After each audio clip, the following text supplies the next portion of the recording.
Does he truly see a future in your eyes? Or are you simply the most pleasant way for him to kill time until something else comes along? It's a haunting question that usually whispers to us in the quiet moments, after he leaves, or while you're staring at a read receipt that's hours old. Welcome back. Today, we are peeling back the layers of situationships and convenience to reveal the raw truth of where you stand. Close your eyes for a second and think about the last time you felt truly seen. Not just complimented on your dress or thanked for a favor, but spiritually recognized. If that memory is hard to find, stay with me. We often mistake presence for preference. Just because a man is standing in your kitchen doesn't mean he has moved into your heart's future.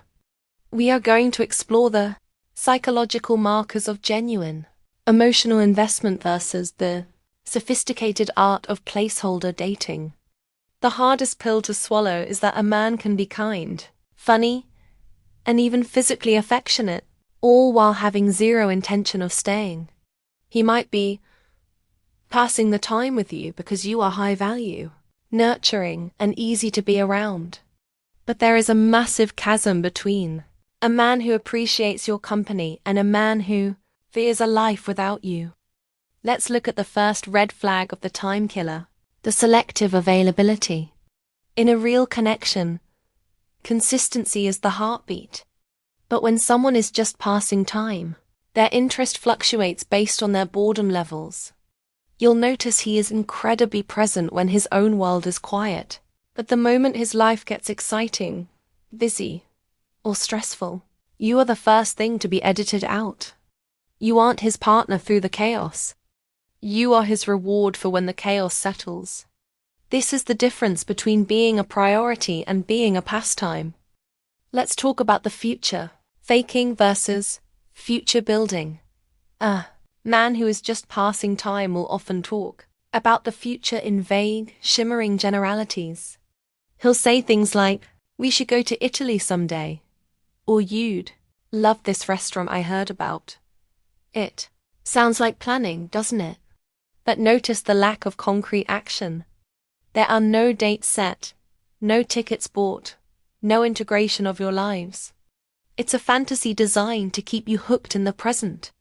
Scientifically, this is often linked to an avoidant attachment style or a simple lack of intentionality. He enjoys the dopamine hit of your validation without wanting the tax of responsibility. In contrast, a man who loves you builds a bridge between today and next year. He introduces you to the people who matter: his family, his oldest friends, his mentors. If you've been seeing someone for 6 months and you still feel like a secret or a weekend-only guest in his life, he isn't protecting the relationship. He's keeping his exit door clear. Think about your daily interactions. Does he ask you deep, probing questions about your fears, your childhood, or your career frustrations? Or is the conversation always light, flirtatious, and superficial? A man passing time wants the highlights reel. He wants the laughs, the intimacy, and the fun. He doesn't want the behind-the-scenes footage, the tears, the bad days, the complex emotions.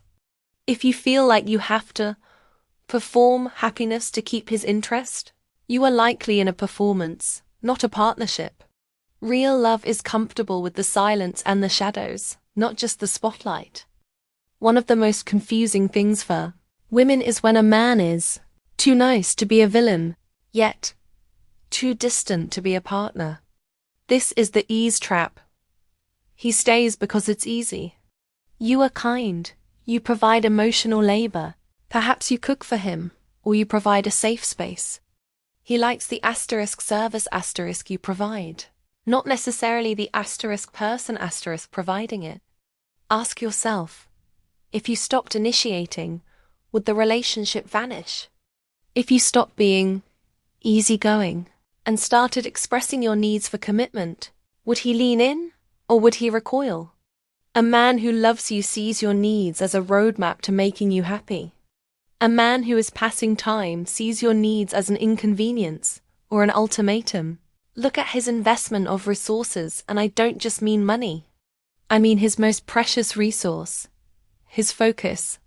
In the age of digital distraction, where a man places his attention is his true currency. Does he put his phone away when he's with you? Does he remember the small thing you mentioned 3 days ago about your boss? These micro-investments are the DNA of true love. A time killer has a short memory for your details because he isn't planning on needing that information long term. He is browsing the book of your life, but he has no intention of buying it. He's just reading the chapters that entertain him.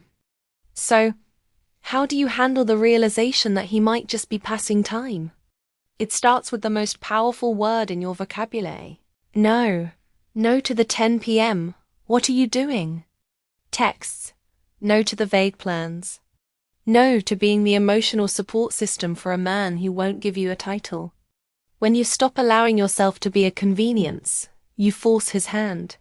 He will either step up because the thought of losing you is unbearable, or he will fade away because the ease is gone. Either way, you win. If he leaves because you asked for clarity, he didn't leave a hole in your life. He cleared a space for the man who is currently searching for someone exactly like you. You are a limited edition.